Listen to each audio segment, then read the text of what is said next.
Hey, often we forget that joy is a choice. My mantra for 2026 is choose joy. Hello, everyone. It's Dr. Christina Kishimoto with you again for Under the Flamboyan. Okay, it's February 2026. I'm not sure where the time is going, but I'm excited that we have yet another woman leading nationally to feature today. I have with me Dr. Kimberly Carter from Michigan, from Battle Creek, and she's going to tell us where Battle Creek is and what she's been doing there as she has had tremendous impact as a superintendent who's led for over a decade. I had a friend who said, "You've got to meet Dr. Carter if you don't know her." And I'm so excited that we had a chance to chat at the end of 2025, and she's with us today. Welcome, Kim. Hello, thank you for having me. I'm excited to just have a conversation with you. Oh, I love talking to folks who are just impacting children and community lives in the way that you are. So you've been in Battle Creek for 10 years. Okay, girl, not to be so super casual with Miss Superintendent, but the national average is just over 3 years for superintendent. So not only have you been there for over 10 years in the top seat, but you also are being recognized and have been recognized as Michigan Superintendent of the Year. Congratulations. What is that about? Well, you know what? I would just say, when I think about that, it's more about team progress, not perfection. It's showing that some of the work that we've been doing is moving in the right direction, and it's recognizing the hard work that a bunch of different people have put into making sure that students are successful here where I serve. It's deeply humbling. I was in a space of, oh my gosh, what? They're recognizing me? But I'm also, again, just deeply humbled that they were able to recognize all of the hard work that the individuals around me are putting in. We know how hard leading in public education is. We also know how rewarding it is. But we're, like Yes. you said, this is this is teamwork, right? This takes a lot of people, and there are a lot of people around you that share this recognition and also share your ability to stabilize, move forward, innovate in Battle Creek for this length of time. And so are there specific things that you can point to beyond the teaming that allowed you to have this kind of longevity? I would say partnerships. This work is both complicated and complex, and it is getting even more so as the years go on, and we're dealing with so many different competing priorities, things that are getting in the way of children's success. And so for me, what has been the key to longevity is partnerships and communication, helping the community recognize their role in shifting outcomes in schools and that they're not just holding schools alone responsible for all of the things that add value to children's lives. So, if anything, that's the one thing that I would pinpoint the most. Are you from Michigan? Are you from Battle Creek? What's your connection to this community? Well, thank you for asking. So, many different ways. First and foremost, I live about 30 minutes from Battle Creek, but I am born and raised in Kalamazoo, Michigan, which is about 30 minutes away. Born and raised in Michigan. So, we're like the sister cities, Battle Creek and Kalamazoo. And what I can remember is my grandmother was a second grade teacher. And at that time, for many people, they don't know that or Battle Creek is also known as Cereal City because it's the home of Kellogg cereal. And so when I was helping my grandmother in her second grade classroom, she would go on field trips to the Kellogg company. And I can remember them putting the little toys in the boxes. And at the end of the tour, you would get a cereal box of your own and a picture of yourself on the cereal box. And to see that come full circle and now to be sitting here in the city that has such a special place in my heart is an amazing part of my story. I love that. And as a kid who loved sitting on the couch and watching Saturday morning cartoons with my bowl of cereal, I want my picture on a cereal box and the little prize in there. So, talk about Yeah. prizes. so I have to ask this. You're superintendent of the year in Michigan. That's a big deal. Did they send you some big prize? I mean, do you have a mega plaque, a mega, trophy? Did you get, a week at a spa like a superintendent should get? What did you get? Recognition. Okay, so this is my plug for them to do, these superintendents of the year need to get spa days. Someone else asked me that, and they said, "Did you at least get a week off?" And I'm thinking, "No, that doesn't come with it, but wouldn't that be great?" So, It would absolutely. I imagine that not only you felt good and your community felt good about being recognized. What about your board? How did they feel? This is very much just as much about the governance team working together. We often talk about everyone and all hands on deck and what it takes for community, but the governance team is so critical. And I'm always big on talking about governance because a superintendent is successful when their board supports them, and a board is successful when the superintendent supports them. That's the critical core team. How do they feel about this attention and recognition? they're all excited, and they were able to keep the secret as well because apparently they knew prior to the award being presented to me at one of our board meetings. But I think I know that they recognize how this award is also about who they are as a governance team and how they've supported me to be able to do the work that I've been doing. Every single one of my board members has received certification. They go to all of the board trainings. And I think that's been an important part of this too, that they see themselves as ongoing learners, and in this journey with me. They're shoulder to my wheel, and we're going to keep moving. Oh, governance board training or board governance training is so critical. And so that's exciting to hear. I think that is something to highlight as a reason why there's been this longevity in part, right? There's lots of reasons. But that is critical. So it's February of 2026. That's like shocking. I want time sometimes to just slow down, but at the same time, you've had Yes. half a year behind you. 2025 has been politically, for lack of, or maybe to avoid other words that I might use, interesting is, and so it's been very interesting to kind of complete that year, get into a new year. Are there things that you are leaving behind in 2025, and did you enter 2026 feeling like, okay, here's a restart in some areas for you, even personally? Yeah, I think I left behind just trying to make sure that everything was perfectly wrapped up in a bow, that there needed to be perfection in every single opportunity or movement that you make, because change often happens mid-story, and that's where the growth is actually happening. And so trying to do everything with perfection has been left behind, and instead just honoring progress and celebrating the fact that just movement matters. Yeah, so that does that mean that you are thinking about how you also do things for yourself at this point in your life, things that bring you joy that may be outside of work?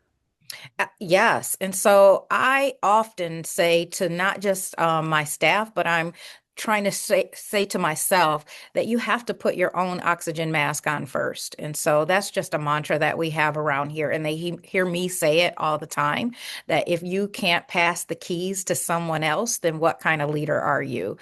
So I'm always making sure that I'm developing others on this organization and then providing the space for all of us to take time for ourselves so that we can be our best selves when leading others. Okay, so woman to woman leader here. Like now I'm gonna hold you like to your truth. So do you really do this? Do you really take some time for yourself? Do you really take care? So you said I always tell my staff, and so, but do you live it? I live it. I am a cruiser. And so I am always making sure that when I come back from one, the next one is booked, because you have to always have something to look forward to, where you can just pause, reset, reestablish yourself, recenter yourself on your why. Because as you talked about, the politics and the current environment around public schools is really, really chaotic and challenging, to say the least. To use your words, interesting. And so we have to pull ourselves out of that every once in a while in order to recenter ourselves and remember why we're doing what we're doing. Yeah, I use the word interesting to stay on the safe side of that comment. Exactly. And so, as a leader who's been there for over a decade, not only in superintendency, but you've also held other seats in the district. You're passing through the lives of many young people, many children, and they're passing through your life as well, right? They're a part of who Mhm. you are today, and so as you think about the years that have passed there that you've led and the young people that you've met who are now adults and Mhm. have moved on to careers and college and opportunities in the military and so forth, how do you reflect on, or have you had a chance to kind of reflect on ways in which they have touched your life in a way that has changed you? Oh my gosh, every day. I think my favorite part of the week are those moments when I'm able to walk into the schools and be with kids and hear their stories.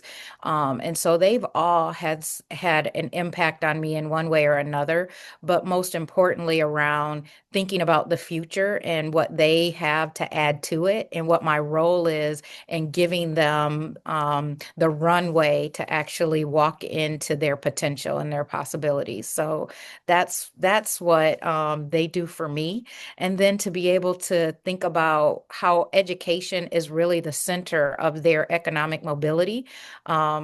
That is, hearing their stories, and to know that because of my work, I've created access to post-secondary options like college and those kinds of things. That's what keeps me going. So, Absolutely. I just think about my past superintendencies that I've held and can vividly remember some of the things that kids had said to me in passing that changed my life. They stay with me still. And I love the way this field of work is a field of work where it's about, our life. It's, we bring everything to it. And, there are other leaders who are aspiring to the superintendency. How do you advise them, or what advice might you have for them about how to bring themselves fully and truly and honestly into this space and to bring their stories, to not be afraid to be themselves and to have their stories? There's a little bit of vulnerability to that too, but to bring that vulnerability in so that they are part of the community. well, and I actually have a mentor or mentee who is a superintendent in a neighboring district right now. And my conversations with her are really about always be your authentic self, and never be afraid to share your truth so that people can see who you are as a human, so that they can then believe in what you're saying to them, that this is not coming from a political mindset, or that you're speaking to them with talking points. I'm always trying to be authentic, and I would encourage everyone to just stay true to who they are, what they believe, and never be afraid, because at the point at which you can't be that, then this isn't the right place for you. So and that's great advice. When I look back at my first superintendency back in Hartford, Connecticut, I think about those early years. It almost makes me kind of shudder, like what my perspective then was about how to show up, right? And how to lead, and how much I learned from pushback from community and even from the students and from those around me who wanted more from me, more authenticity from me, more vulnerability from me. They wanted to know me, and that was Yes. probably my biggest struggle, was to kind of put myself out there, because I think in many ways, growing up the way I did in the South Bronx and self-protecting as a woman of color, that was my story, and I needed to learn how to be more vulnerable in that top leadership seat. Are there things you can look back at and say, I was this way and I changed so much in this area that you're willing to share? Well, as you were talking, I was thinking about how as a woman of color, we're often afraid to be who we are in spaces because society has said that's not who you're supposed to be.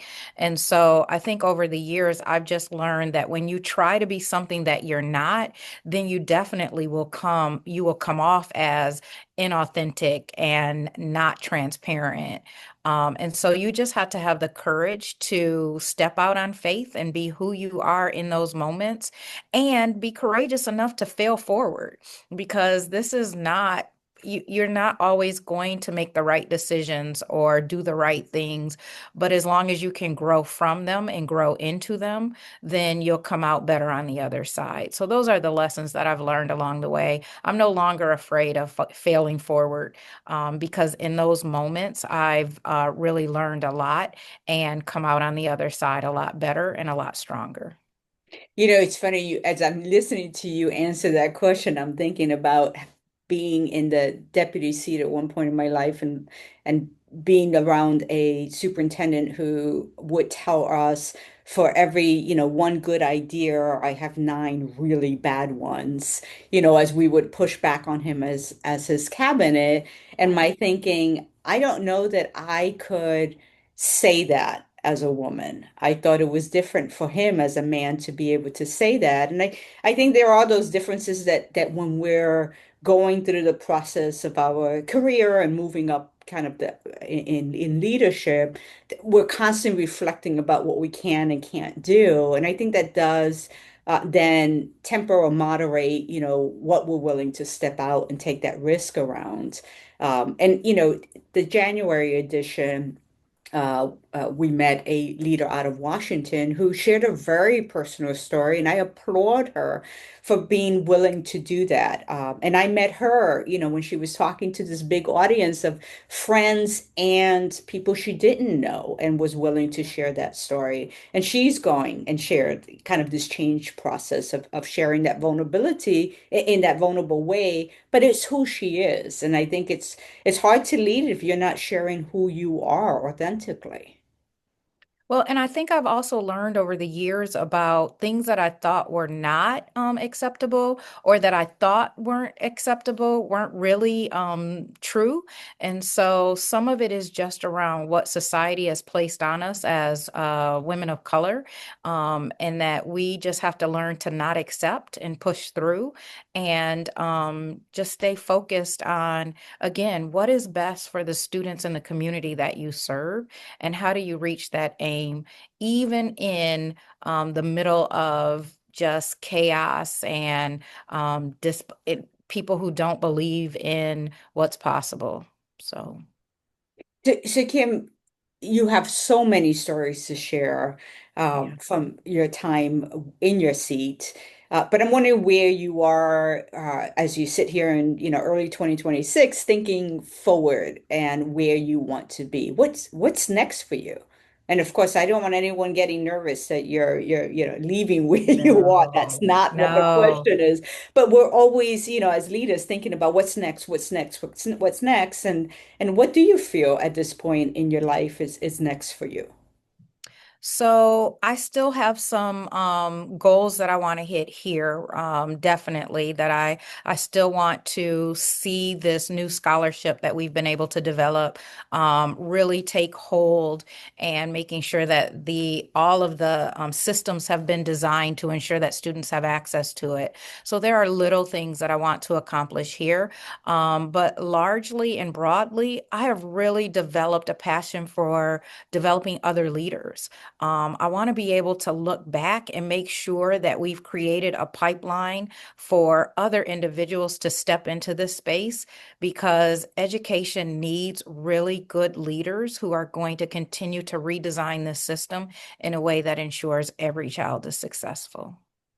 And you have so much to contribute to the next set of leaders. Now, I'm not going to pass over this real casual way in which you mentioned the scholarship program. It's huge. It's a game changer. It's impressive. Can you give us a few words to tell us about what this is and who it's impacting and whose lives this is going to change?